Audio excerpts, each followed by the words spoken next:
On February 6, 2026, officials from the United States and Iran confirmed that indirect talks in Oman would continue after what Tehran described as a good start.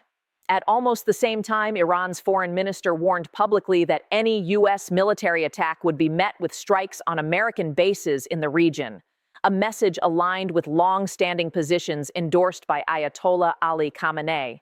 There were no troop deployments announced, no oil facilities were hit, no emergency session in Congress, markets barely moved. For most observers, this felt routine. Another cycle of talks, warnings, and familiar language from a region accustomed to tension. Similar statements have been made before. Similar negotiations have stalled before. Nothing on the surface appeared urgent. But that surface calm is exactly what makes this moment worth examining. The significance of early February was not escalation. It was continuity. The system held, again, inside a narrow corridor where deterrence, diplomacy, and domestic constraints all coexist. That stability reassured markets in the short term. Yet stability in this corridor is not free. It carries costs that are rarely visible in headlines, but which accumulate quietly through energy markets, alliance planning, and domestic political limits on action. This is not a story about imminent war. It is a story about managed tension and why maintaining it can matter as much as breaking it. This kind of moment is easy to dismiss precisely because it looks so familiar. Warnings are issued, talks are announced, diplomacy continues without resolution. The absence of immediate disruption becomes its own signal. Nothing happened, therefore nothing changed. Markets tend to reinforce that perception. If oil prices remain stable and shipping lanes stay open, risk appears contained. Political systems also adapt. In Washington, the lack of a clear trigger avoids immediate debates over war powers or emergency funding. Among U.S. allies, routine statements are filed under background risk. But this is how structural tension hides. The Iran escalation corridor is designed to avoid dramatic outcomes. Each actor behaves cautiously. U.S. officials emphasize deterrence without commitment. Iranian officials emphasize retaliation without provocation. Allies urge restraint while quietly preparing contingencies. The result is a pattern that feels static, but isn't. Every cycle of warning and negotiation subtly recalibrates expectations. Insurers reassess risk, energy traders adjust probabilities, militaries refine red lines. None of these changes require a crisis to occur. They happen because the system assumes the corridor will remain active. This is why the situation often looks less dangerous than it is consequential. Risk is not concentrated in a single event. It is distributed across time. The question is not whether this cycle will break tomorrow. The question is what happens when repeated stability trains systems to operate permanently under tension, and how much that posture costs before anyone decides to change it. To understand why this issue matters beyond the Middle East, it helps to step back and look at what the Iran escalation corridor actually does. It converts security risk into economic input. Energy markets are the clearest example. A significant share of global oil and liquefied natural gas moves through routes vulnerable to disruption, especially around the Persian Gulf. When tensions involving Iran rise, markets don't wait for supply to be cut. They price the possibility. Insurance premiums rise, futures curves adjust, volatility increases. Even if physical flows remain uninterrupted, costs still move. Those costs do not stay in energy markets. They pass into transportation, manufacturing, food distribution, and eventually consumer prices, not explosively but persistently. This is how geopolitical tension can contribute to inflation pressure without a single dramatic shock. Now layer in domestic political constraints. In the United States, large-scale military action is bounded by congressional oversight, public tolerance for conflict, and sensitivity to energy prices. These constraints make decisive escalation less likely, but they also encourage signaling over resolution. Limited strikes, warnings, and diplomatic outreach become tools to manage risk without triggering domestic backlash. Allies operate under similar pressures. European governments, already sensitive to energy costs, push for de-escalation while maintaining security commitments. Gulf states hedge, supporting U.S. deterrence while seeking to limit economic fallout. This balancing act shapes alliance behavior. Planning becomes more cautious. Contingency measures become permanent. Defense spending and energy diversification accelerate, not because war is expected, but because uncertainty is persistent. Meanwhile, strategic competitors benefit indirectly. Vladimir Putin's Russia gains from elevated energy prices and U.S. distraction. Xi Jinping's China benefits from watching U.S. attention divided across regions, even as it avoids direct involvement. The system holds, but it holds under strain. The big frame, then, is this. The Iran escalation corridor is not just a security issue. It is a macroeconomic condition, one that feeds into inflation, alliance costs, and strategic bandwidth. And because it avoids crisis, it is allowed to persist. That persistence is where its real impact lies. What keeps the Iran escalation corridor alive is not a single decision or a single leader. It is a set of interlocking structures that quietly reward caution, delay resolution, and distribute costs in ways that are easy to tolerate in the short term. Start with energy markets. A significant share of the world's oil and liquefied natural gas passes through the Strait of Hormuz, a narrow maritime corridor that has long been sensitive to tension involving Iran. When Iranian officials issue warnings, markets do not need confirmation of disruption to react. They adjust probabilities. Insurers raise premiums. Shipping companies reassess routes. Traders build in a risk margin. This process is incremental, not dramatic. Prices may not spike. Supply may not be interrupted. But volatility becomes embedded. Over time, that volatility feeds into inflation expectations, complicating monetary policy and fiscal planning far beyond the Middle East. This is one reason the corridor matters even when nothing happens. Next, consider political constraints inside the United States. U.S. leaders operate within a narrow decision space shaped by congressional oversight, public sensitivity to war, and economic exposure to energy prices. Large-scale military escalation carries political risk, even if it succeeds militarily. That pushes policymakers toward deterrence signaling rather than decisive action. Warnings are issued. Red lines are drawn. Diplomatic channels remain open. This posture reduces the chance of immediate conflict. It also reduces the chance of closure. For Iranian leadership, including figures aligned with Ayatollah Ali Khamenei, a similar logic applies. Direct confrontation risks regime stability and economic survival, but restraint without signaling risks deterrence credibility. The result is calibrated rhetoric, strong enough to signal resolve, limited enough to avoid forcing a response. Both sides behave rationally. Neither side resolves the underlying tension. Now layer in alliance dynamics. U.S. allies face a different set of incentives. European governments want de-escalation because they bear the economic cost of energy volatility. Gulf states want deterrence because they sit geographically closest to the risk. Asian energy importers want stability above all. The United States becomes the balancing node. It must reassure allies, deter adversaries, and avoid domestic political fallout all at once. That role encourages continuity. Sudden shifts are costly. Incremental management is safer. This is how a corridor forms. Corporate and capital incentives reinforce it. Energy companies benefit from higher prices, but dislike unpredictability. Volatility discourages long-term investment in capacity while encouraging short-term financial hedging. Over time, this can tighten supply indirectly, making markets more sensitive to future shocks. Insurers respond faster than governments. A single incident can raise premiums across an entire region. Those costs move through shipping contracts and logistics chains, eventually reaching consumers. No policy decision is required. The system adjusts automatically. Investors respond similarly. Persistent geopolitical risk raises the return demanded for capital. That increases borrowing costs for governments and firms, especially in emerging markets. Again, this happens quietly through pricing, not headlines. Then there are feedback loops. The most important is the threat price loop. Rhetorical escalation raises perceived risk. Perceived risk raises prices and insurance costs. Higher prices increase political pressure to manage the situation carefully. Careful management relies on more signaling rather than resolution. Another loop is strategic distraction. As U.S. diplomatic and military attention remains tied to the Middle East, bandwidth for other priorities narrows. Rivals elsewhere do not need to escalate. They only need to wait. The system becomes reactive rather than strategic. Finally, there is the miscalculation loop. Frequent signaling creates familiarity. Familiarity can reduce vigilance.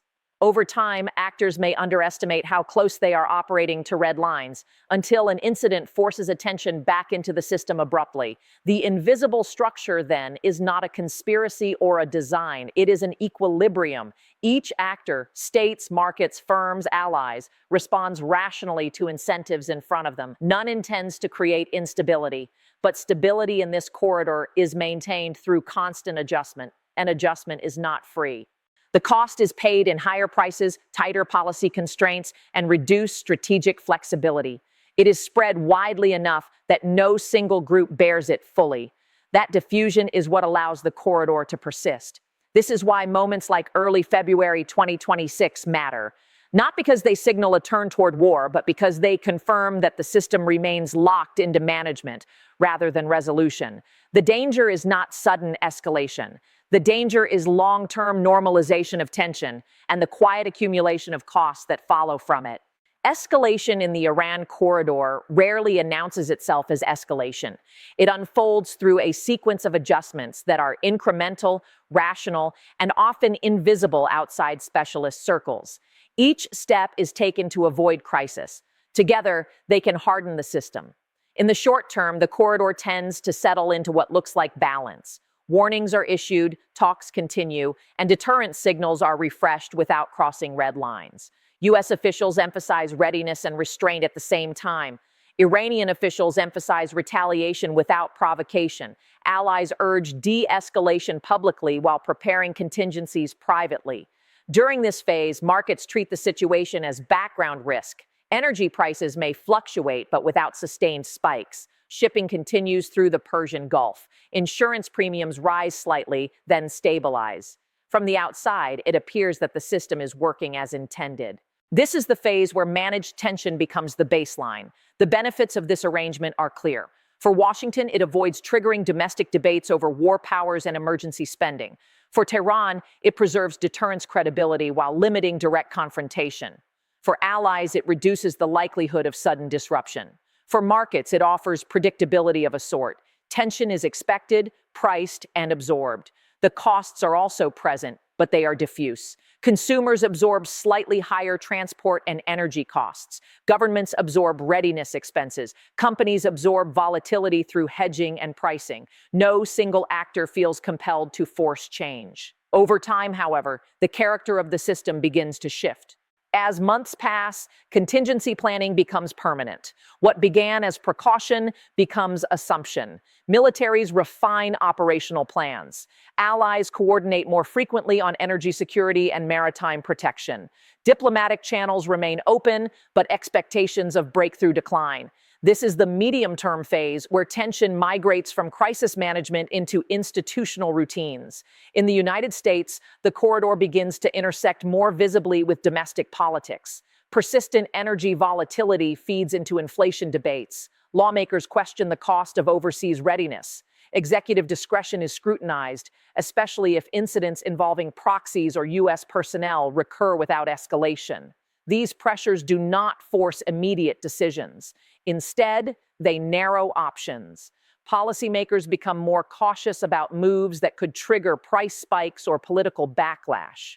Deterrence relies increasingly on signaling rather than action. Allies feel similar constraints. European governments, sensitive to energy costs and public opinion, push harder for de-escalation mechanisms. Gulf partners press for clearer security assurances while seeking to avoid becoming focal points of escalation. Asian importers quietly diversify supply and storage, pricing Middle East risk into long-term contracts. Markets adjust again. Volatility becomes more persistent. Energy traders assume that risk will not fully dissipate. Insurers maintain higher premiums as the new normal.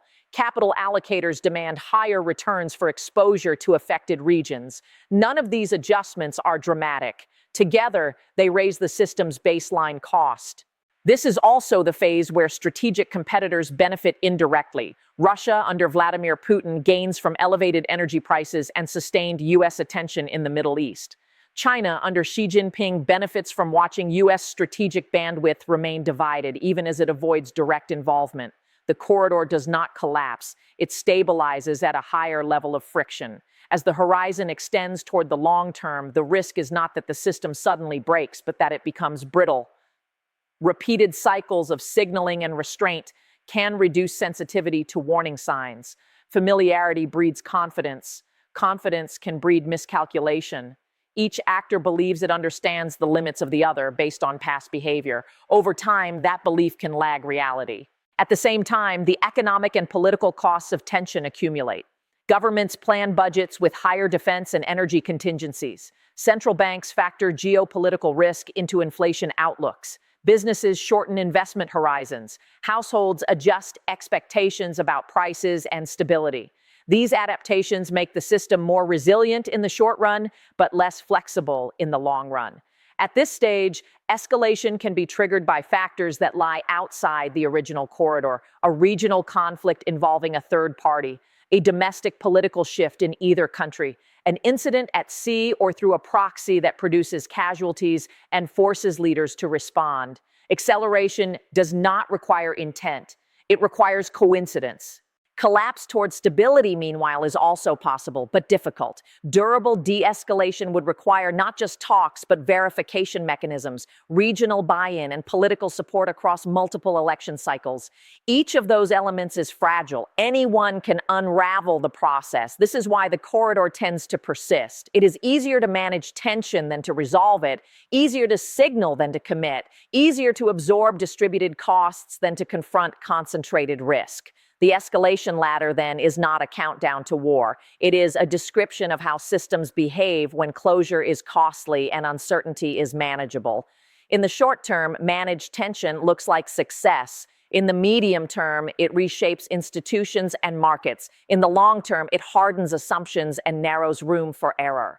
The most consequential changes happen quietly. They are measured in insurance premiums, planning cycles, and political caution rather than troop movements. By the time a crisis forces attention, the system has already adapted around instability. That is the paradox of the Iran escalation corridor. The very mechanisms that prevent immediate conflict can, over time, increase the cost of maintaining peace. And those costs, once embedded, are rarely removed quickly. For most people, the Iran escalation corridor never feels personal. There are no air raid sirens, no emergency broadcasts, no sudden shortages. Life continues. And yet, over time, the effects quietly reach ordinary households. For middle-class families, the most visible channel is the cost of living. Energy volatility does not always arrive as a dramatic spike at the gas station. More often, it appears as persistent pressure, slightly higher transportation costs, higher prices for goods that travel long distances, and fewer moments when inflation truly feels under control. These changes are subtle, but cumulative. They make budgeting harder, and savings feel less secure. For retirees, the impact can be sharper. Fixed incomes are sensitive to recurring price increases, especially in essentials like utilities, fuel, and food. Even modest, repeated inflation can erode purchasing power faster than expected. At the same time, market volatility tied to geopolitical risk can make retirement portfolios feel less predictable, encouraging more conservative choices that may reduce long-term returns. Small businesses face a different set of pressures. Unlike large corporations, they rarely have the ability to hedge energy or shipping costs. When fuel prices or insurance premiums rise, margins compress quickly. Planning becomes defensive. Expansion is delayed. Hiring is postponed. None of this signals collapse, but it does slow momentum and reduce resilience. For younger workers, the effects are indirect but lasting. Entry-level jobs are often the first to be cut when firms grow cautious. Training budgets shrink. Career progression slows. Research suggests that weaker early career opportunities can echo for years, shaping income, asset accumulation, and long-term stability. What ties these experiences together is not crisis, but uncertainty. Managed geopolitical tension changes how confidently people plan. Households become cautious. Businesses shorten their horizons. Workers delay big decisions. The economy still functions, but with less margin for error. This is how foreign policy quietly becomes domestic reality, not through shock, but through constraint. The most unsettling feature of the Iran escalation corridor is not that it points toward war, it is that it may never resolve at all. Managed tension is often treated as success. No crisis means no failure. Deterrence holds, markets adapt, institutions adjust. From the outside, the system appears stable, but stability has a cost, and that cost is rarely debated directly. Each year of unresolved tension adds friction to energy markets, to alliance coordination, to domestic politics. Those costs are spread thinly enough that no single moment demands action. Yet over time, they shape the world people live in. Higher prices, tighter policy constraints, less strategic flexibility. The danger is not that leaders lose control, it is that systems grow accustomed to operating under permanent stress. When that happens, even small shocks can have outsized effects. Not because they are large, but because the system has already absorbed so much strain. This is why moments like early February 2026 matter, not because they signal escalation, but because they confirm continuity. The corridor remains intact. The costs continue to accumulate. There is no countdown clock here, no inevitable outcome.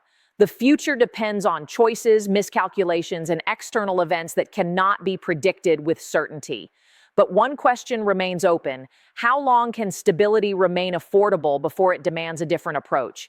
That is the question worth watching, not just in Tehran or Washington, but in markets, households, and alliances around the world. If you want to understand how geopolitical risk quietly shapes everyday life and why the absence of crisis is not the same as the absence of cost, subscribe for deeper analysis. This channel doesn't chase headlines. It follows the structures beneath them, because the most important shifts rarely announce themselves.